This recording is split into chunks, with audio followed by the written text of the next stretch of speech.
2008년 10월 1일 창세기 1장을 묵상하고 있었습니다.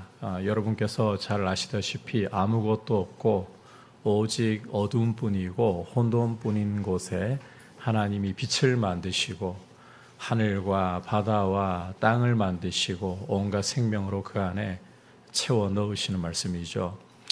이 말씀을 묵상하는데 그날따라 참 경이롭게 말씀이 다가왔습니다. 그 순간에 제 마음 깊은 곳에서 너를 위해 라는 내적인 음성을 느꼈어요. 깜짝 놀라서 주님이 모든 걸 다 저를 위해 만드시겠다고요? 주님께 여쭈었습니다. 그때 다시 조용하지만 분명하게 돌아오는 내적인 음성이 너를 위해. 그 순간에 지혜가 떠올랐어요. 하나님께서 나를 위해서 독생자도 아끼지 않고 십자가에 내어주셨잖아요.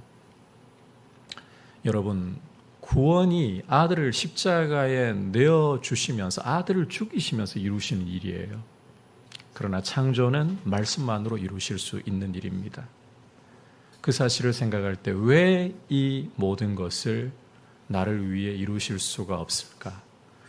개척이라는 것을 깨달았습니다. 그 말씀을 받던 당시에 저는 아무것도 없는 길로 발걸음을 내딛는 것보다 순종하지 않는 게 더 두려웠습니다. 그래서 말씀을 받고 난 후에 잘 섬기고 있던 교회를 사임하고 문자 그대로 아무것도 없는 이 대구 땅으로 내려왔습니다. 여러분, 그게 바로 우리 민들레 교회의 시작이었고 정말 아무것도 없던 상황 속에서 우리 주님은 우리 민들레 교회를 지금까지 16년 동안 이렇게 세워오셨습니다. 제가 오늘 여러분에게 이 말씀을 드리고 있는 이유는 믿음이라는 것은 보이지 않는 하나님의 말씀과 함께 가는 것이다. 이 부분을 이야기하려고 하는 것입니다. 앞서 히브리서 기자는 인내의 중요성을 강조했습니다. 성도에게 인내가 꼭 필요한 이유는 장차 하나님께서 약속하신 것을 받기 위함이다. 무엇보다 오직 의인은 믿음으로 말미암아 살리라. 이 하박국 말씀 인용을 통해서 히브리서 기자는 인내와 믿음이라는 게 결부되어 있다는 사실을 우리에게 보여주었어요. 오직 의인은 믿음으로 말미암아 살리라. 이것은 오직 의인은 인내로 말미암아 살리라. 그러니까 이 눈에 보이지 않는 믿음을 눈으로 보이게 표현하는 것이 바로 인내라는 거예요.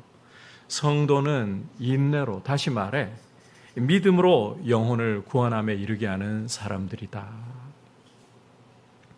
자, 그래서 이제 오늘 우리가 함께 살펴볼 이 히브리서 11장은 요지를 말씀드리자면 인내로 표현되는 믿음을 보여주는 장이다. 이렇게 여러분께서 전체적인 개요를 이해를 하시면 되겠습니다. 자, 이제 오늘 말씀을 우리가 함께 살펴보면서 우선 믿음이 어떤 성격을 가지고 있는 것인가, 그리고 다음으로는 믿음의 증인들의 예를 통해 아벨에서부터 노아까지의 이 믿음의 선진들의 예를 통해서 믿음을 함께 살펴보려고 합니다. 첫 번째로 믿음이라는 것은 보이지 않는 하나님의 말씀을 현실처럼 붙드는 것이다. 여러분, 이 믿음이라는 것은 보이지 않는 하나님의 말씀을 눈에 보이는 현실처럼 붙드는 것이다. 자, 이게 믿음이라는 거예요. 함께 우리 1절, 2절 통해서 먼저 믿음의 정의부터 살펴보겠습니다. 시작. 믿음은 바라는 것들의 실상이요 보이지 않는 것들의 증거니 선진들이 이로써 증거를 얻었느니라. 여러분, 믿음이라는 것은 사실 눈에 보이는 게 아닙니다. 그러다 보니까 믿음 하면서 우리가 많은 이야기를 하지만 정작 믿음에 대해서 설명을 해보라. 그러면 설명 자체를 잘 못할 때가 너무 많곤 합니다. 자, 함께 읽은 말씀에서 히브리서 기자는 믿음이라는 것이 바라는 것들의 실상이고 보이지 않는 것들의 증거라고 정의를 내리고 있어요. 여러분께서 이 말씀을 잘 보시면 표현만 좀 다를 뿐 이 두 가지, 바라는 것들의 실상과 보이지 않는 것들의 증거, 이것은 같은 표현이라고 보시면 돼요. 같은 말이에요. 바라는 것들의 실상, 보이지 않는 것들의 증거, 이게 같은 말들이에요. 자, 여기에서 바라는 것들, 보이지 않는 것들, 이것은 현재 우리 눈에 보이지 않고 우리 손에 잡히지 않지만 우리가 간절히 바라고 소망하고 있는 것들을 말하고 있습니다. 자, 그렇다고 우리가 정말 우리 마음의 욕심에서 바라는 무엇이나, 예컨대 주님, 저에게 좀 돈벼락이 떨어졌으면 좋겠어요. 이제 수능이 다가오고 있잖아요. 우리 자녀가 좋은 명문대학에 합격했으면 좋겠어요. 취업의 문이 좀 열렸으면 좋겠어요. 뭐 이런 걸 이야기하자는 게 아닙니다. 앞서 믿음의 또 다른 표현이 바로 인내라고 했었잖아요. 성도에게 인내가 필요한 이유는 하나님이 약속하신 것을 받기 위함이라고 묘사를 했었잖아요. 바라는 것들, 보이지 않는 것들이 바로 그걸 이야기하고 있는 거예요. 그러니까 성도가 인내를 통해서 장차받게 될 것들, 하나님이 약속으로 말씀하신 것들, 좀 더 구체적으로는 몸의 부활과 하나님의 나라를 기업으로 받는 것, 그걸 바로 바라는 것들, 보이지 않는 것들, 이렇게 설명을 하고 있는 것입니다. 여러분, 아직까지 몸의 부활이나 이 하나님 나라와 같은 하나님의 약속, 하나님의 말씀은 우리 눈앞에 안 보입니다. 우리 손에 잡혀있지 않습니다. 하지만 이것을 마치 지금 내 눈앞에 보는 것처럼, 지금 내 손에 잡힌 것처럼 그렇게 굳게 붙드는 것이 바로 믿음이라는 거예요. 결과가 아직 눈에 보이지 않아도 하나님의 약속의 말씀이야말로 내 눈앞에 보이는 현실보다 더 확실한 현실이다. 이렇게 말씀을 붙잡는 것이 바로 믿음이라는 것입니다. 우리가 여기에서 이제 또 한 가지 더 주목해야 할 중요한 사실이 있는데, 이 믿음이라는 것은 그냥 단독으로 자연적으로 발생하는 게 아니라는 거예요. 앞서 믿음을 정의하면서 바라는 것들, 보이지 않는 것들, 이것과 함께 제시를 했잖아요. 다시 말해 이 믿음이라는 것은 하나님의 약속, 하나님의 말씀과 반드시 함께하는 것이고 말씀으로부터 이 믿음이 나오게 된다는 것입니다. 따라서 사도 바울은 로마서 10장 17절에서 이런 말씀을 하고 있는 거예요. 같이 읽어보겠습니다. 시작. 그러므로 믿음은 들음에서 나며 들음은 그리스도의 말씀으로 말미암았느니라. 자, 간단히 이야기하면 믿음은 그리스도의 말씀에서 나오는 것이다. 그리스도의 말씀을 우리가 듣는 중에 성령의 역사로 우리에게 이 믿음이 일어나게 되는 것이에요. 말씀 없는 믿음은 여러분 참 믿음일 수가 없습니다. 하나님의 말씀을 들음도 없이, 하나님의 말씀을 가까이 함도 없이 내 믿음이 갑자기 생겼어요. 내 믿음이 견고해졌어요. 그런 일은 없는 거예요. 따라서 이 믿음이라는 것은 다시 1절에서 보듯이 아직 눈에 보이지 않고 손에 잡히지 않지만 하나님이 약속하신 것을, 하나님의 말씀을 지금 눈앞에 보이는 것처럼 받아들이는 거예요. 또 2절에서 보듯이 선진들, 즉 이스라엘의 조상들이 그렇게 하나님의 약속을 눈앞에 보이는 현실처럼 확실하게 받아들임으로써 증거를 얻었습니다. 여기 증거를 얻었다는 말은 하나님이 인정해 주시는 사람들로 증거를 받았다, 인정받았다, 이런 뜻입니다. 그러니까 하나님은 결과가 전혀 눈앞에 안 보여도, 손에 잡히지 않아도 하나님의 약속의 말씀을 현실보다 더 확실한 현실로 받아들이는 믿음을 너무나도 기뻐하신다. 믿음을 기뻐하신다. 여러분, 다시 한번 강조합니다. 믿음이라는 것은 하나님의 그 약속의 말씀, 눈에 결과가 안 나타났어요. 안 보여요. 손에 결과가 안 잡혔어요. 구체적이지 않아 보입니다. 그럼에도 불구하고 그 하나님의 약속의 말씀을 지금 눈앞에 보이는 현실보다 더 확실하게 붙드는 것이다. 이게 하나님을 기쁘시게 하고 하나님이 인정해 주시는 것이다. 자, 이런 믿음의 성격을 우리가 잘 엿볼 수 있는 부분이 바로 세상 창조에 대한 부분이에요. 함께 3절 말씀 읽어보겠습니다. 시작. 믿음으로 모든 세계가 하나님의 말씀으로 지어진 줄을 우리가 아나니 보이는 것은 나타난 것으로 말미암아 된 것이 아니니라. 자, 함께 읽은 말씀은 모든 세계가 하나님의 말씀으로 지어졌다, 이 사실을 보여주고 있죠. 3절 후반부를 여러분께서 보시면 보이는 것은 나타난 것으로 말미암아 된 것이 아니라, 이 말씀은 쉽게 말하자면 눈앞에 보이는 현실 세계는 보이지 않는 하나님의 말씀이 만들어낸 것이다, 이 뜻인 거예요. 여러분 이해하셨죠? 3절 후반부의 이야기는 눈앞에 나타나 있는 이 현실 세계는 놀랍게도 보이지 않는 하나님의 말씀이 만들어낸 것이다, 이런 뜻이라는 겁니다. 이 부분은 우리가 창세기 1장을 읽어보면 너무나 분명하게 알 수 있는 사실입니다. 자, 문제는 죄로 타락하고 어두워진 인간 이성은 눈에 보이지 않으면 없다라고, 아니라고 오긴다는 사실이에요. 여러분 로마서 1장 18절을 보시면 하나님의 진노가 불의로 진리를 억압하는 사람들의 경건하지 않음과 불의에 대해서 하늘로부터 지금 나타나고 있다. 원문의 의미를 보면 지금 나타나고 있다라고 말씀을 하고 있습니다. 그럴 수밖에 없는 이유가 있습니다. 하나님께서는 분명히 당신을 알 만한 것들을 보이셨습니다. 하나님께서 세상을 창조하실 때에 하나님의 보이지 않는 속성들, 영원하신 능력과 신성을 만물에 담아두셨어요.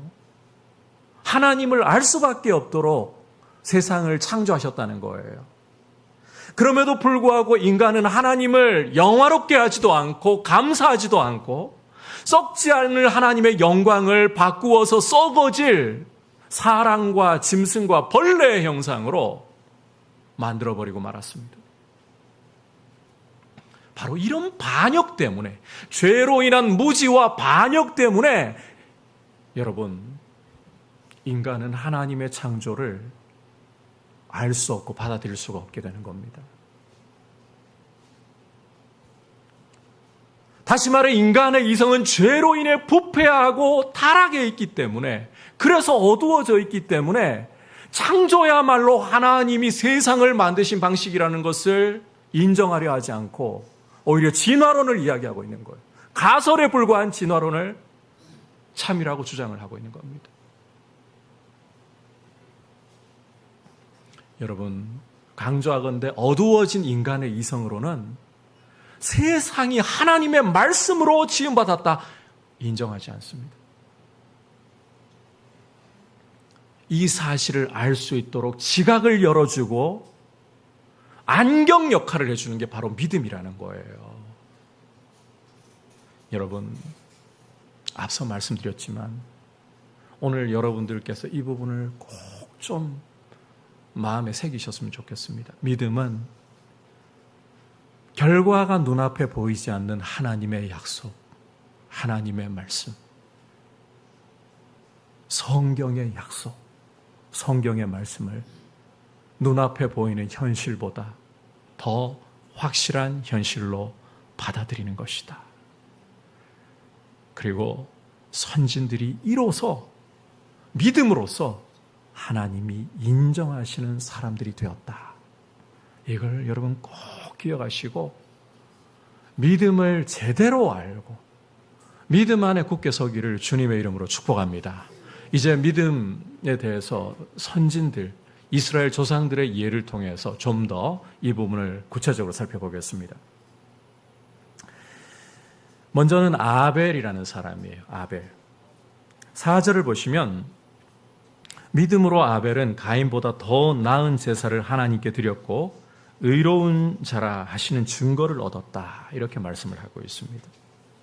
하나님이 아벨의 예물에 대해서 증언을 해주셨다 할 정도로 아벨은 믿음으로 그 형 가인보다 더 나은 제사 드렸다, 이 말씀을 하고 있는 거예요.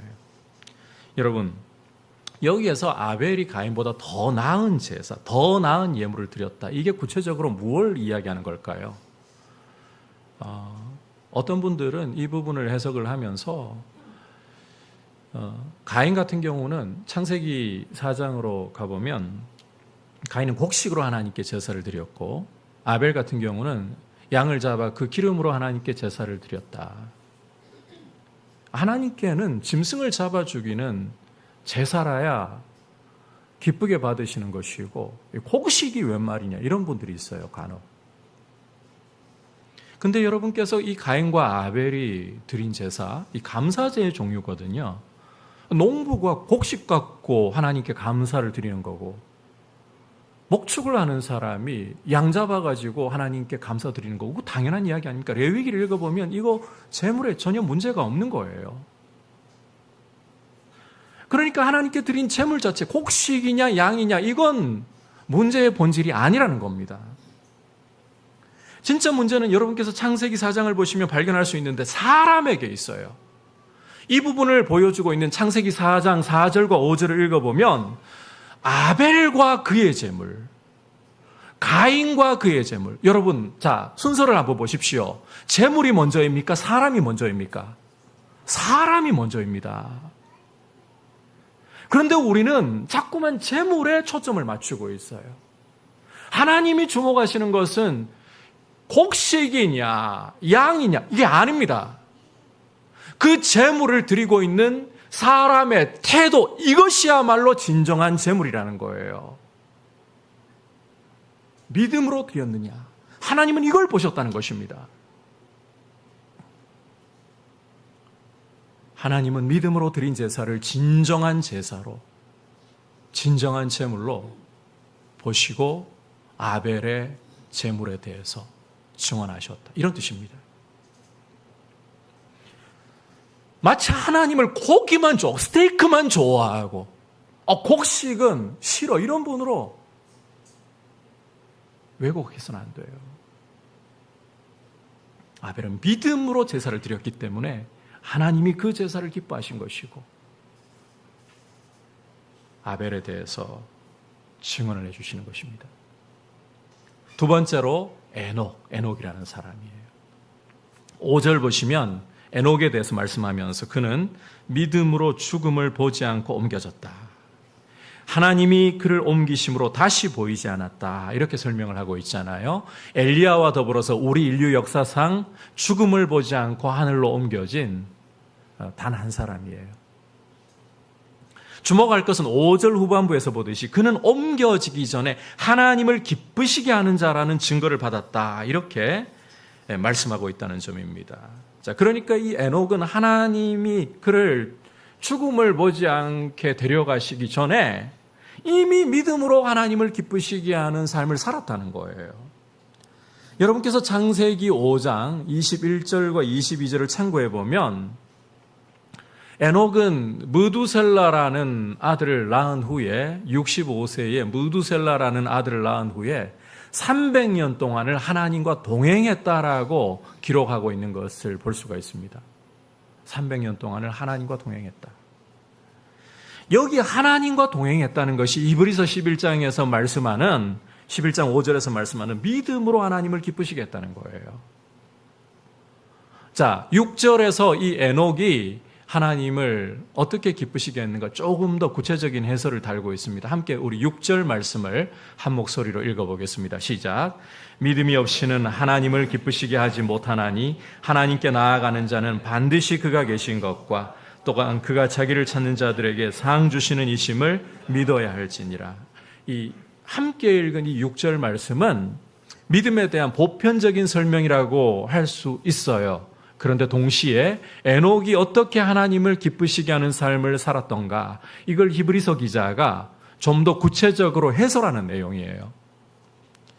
자, 그러니까 에녹이 믿음으로 하나님을 기쁘시게 했다는 것은 하나님이 살아계시고 하나님은 당신을 찾는 자들에게 상 주시는 이심을 굳게 붙잡았다는 거예요. 에녹이 바로 그러한 삶을 300년 동안을 살아갔다는 것입니다. 비록 눈에는 보이지 않지만 하나님이 살아계시는 분이시다. 하나님께 나아가 그분을 찾을 때 그분은 반드시 상 주시는 분이시다. 이걸 300년 동안 붙들고 살아간 거예요. 여러분, 이 에녹의 삶이 우리가 이렇게 그 한 줄 정도로 요약이 돼버리니까 크게 와닿지 않을 수 있지만, 우리 요즘 100세 시대를 살고 있잖아요. 평균 수명 100세 시대라고 해도 한 85세 정도 잡아두고, 조금 작나요? 한 90세 정도로 잡아두고 한번 생각해 보십시오. 이 90년 동안을 여러분께서는 흔들리지 않고 하나님 살아계시고 그분을 찾는 자에게 반드시 상을 주시는 분이다. 이걸 여러분의 생활 속에서 유지하면서 살아갈 수 있겠습니까? 이 에녹이 살고 있던 시대는 우리처럼 성경이 있는 시대가 아닙니다. 그가 가진 하나님의 말씀이라고는 부모를 통해서 전수받은 말씀, 이야기로 전수받은 게 전부예요. 그리고 여러분께서 이 에녹의 아들 이름이 무두셀라잖아요. 이 무두셀라라는 사람을 주목해 보시면, 무두셀라가 인류 역사상 가장 오래 산 사람이에요. 969세를 살아간 사람이에요. 그가 죽던 해가 노아 600살이거든요. 땅에 홍수가 임합니다. 이걸 통해 엿볼 수 있는 사실이 뭔가 하면, 성경은 노아 시대에 구체적으로 땅에 사람이 번성하면서 강포가 죄악이 관영했다라고 말씀하고 있지만, 이미 에녹 시대에도 그만큼 죄가 관영했다는 말이에요. 널리 퍼져 있고 깊어질 대로 깊어지고 있었다는 말입니다. 여러분, 이와 같은 시대의 삶의 현장 속에서 우리처럼 성경을 가진 것도 아닌데 하나님은 살아계시는 분이시며, 눈에 안 보이잖아요. 그러나 하나님은 살아계신 분이시며, 나의 아버지와 어머니와 조부모를 통해서 들었던 그 하나님은 살아계신 분이시며, 그가 자기를 찾는 자들에게 반드시 상을 주시는 분이시다. 이 믿음을 가지고서 하루하루 300년을 살아간다. 놀라운 일입니다. 저는 여러분 들으시기에 어떠실지 모르겠지만, 주님께 때로는 좀 너무 오래 끌지 않고 적절한 때에 좀 빨리 데려가셨으면 하는 바람이 있어요. 이 죄악 세상 가운데 정말 믿음 흔들리지 않으면서 끝까지 한순간도 제가 잘 나갈 자신이 없어요. 성경을 가지고 있고 내 안에 성령님이 계심에도 불구하고 죄악 세상에서 너무 오래 살아가는 것보다 주님이 믿음이 참 이 절정에 있을 때 데려가셨으면 좋겠다, 그런 바람도 있어요. 이걸 생각해 보면 에녹이라는 사람이 이런 시대 가운데 참 주님과 동행하는 이 놀라운 삶을 살았구나. 어떻게 하나님이 기뻐하지 않으시겠어요?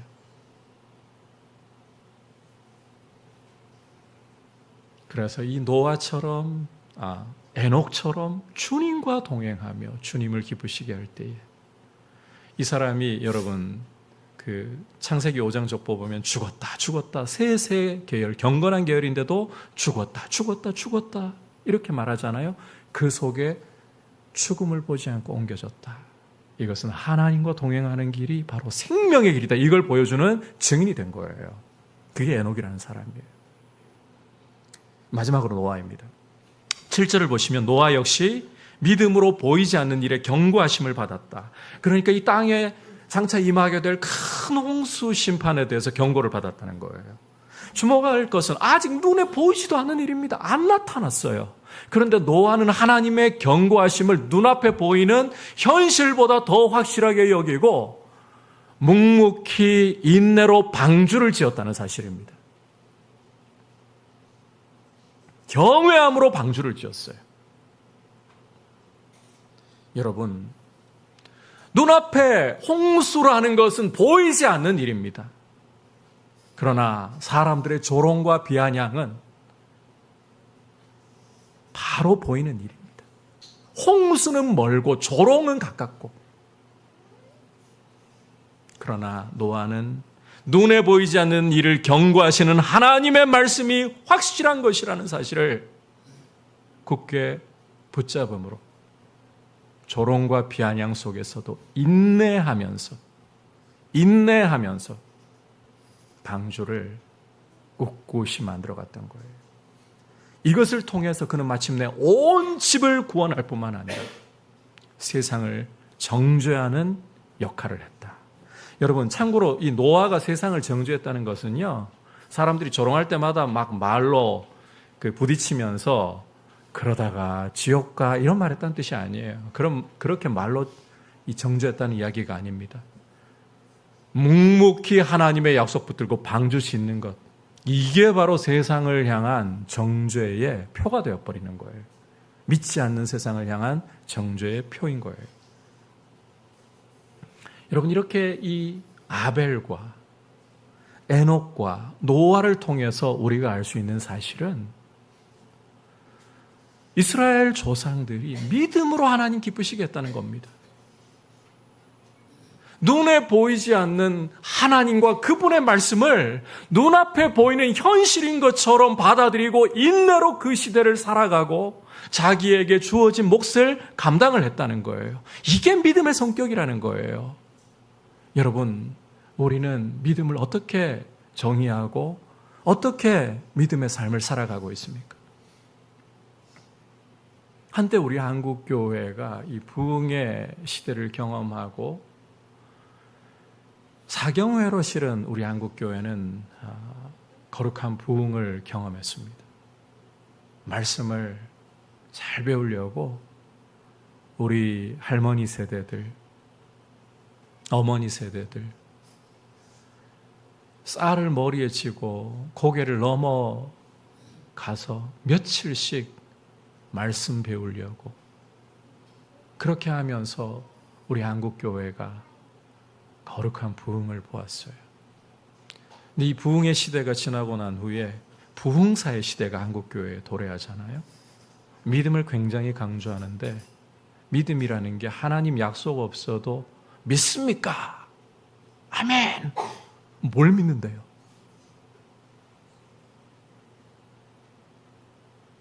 하나님 말씀 붙들고 인내를 가르치는 게 믿음이에요. 믿음의 증인들이 그 삶을 통해 보여주었잖아요. 에녹 그 반역의 시대에 하나님과 동행하면서 하루하루 살아간다. 인내로 살아야 합니다. 노아 홍수가 눈에 보이지 않고 초록만이 보이는 시대에 방주를 지으려면 인내로 지어야 하는 것입니다.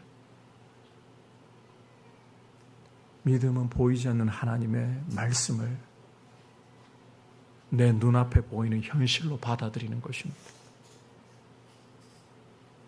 믿음은 하나님만이 참이시고 진실하신 분이고 그분의 약속만이 어떤 견고한 반석보다도 견고한 것이다. 이것을 받아들이는 것이에요. 여러분, 오직 믿음만이 예수 그리스도는 하나님의 아들이시고 그가 이 땅에 오셔서 십자가를 지신 것은 그분의 죄 때문이 아니요 우리의 모든 죄와 허물을 대신 짊어지시고 우리를 죄에서 구원하시려고 우리 대신 저주와 심판을 당하신 사건으로 볼 수 있게 하는 것입니다. 오직 믿음만이 예수 그리스도의 단 한 번의 제사로 영원한 속죄가 이루어졌고 이제 그분의 피를 힘입어 지성소에 하나님 보좌 앞에 나아갈 담력을 우리가 얻었음을 알 수가 있는 것입니다. 믿음만이 하나님을 기쁘시게 합니다. 여러분, 자기 확신이 믿음이 아닙니다.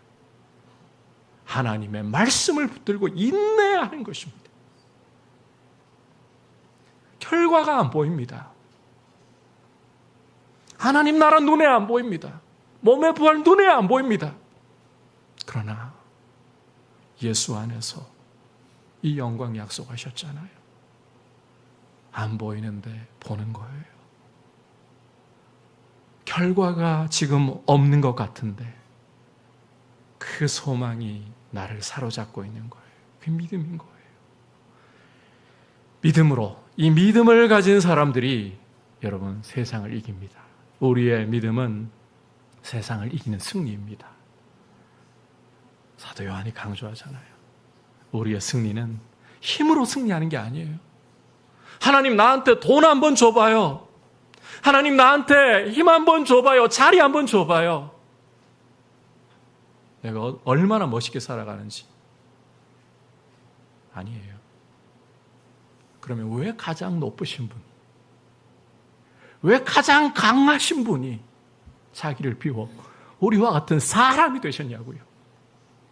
왜 죽기까지 십자가에 복종하셨냐고요. 하나님 아버지의 말씀이 가장 확실하니까. 천지는 없어져도 그분의 말씀이, 그분의 약속이 가장 확실한 거니까.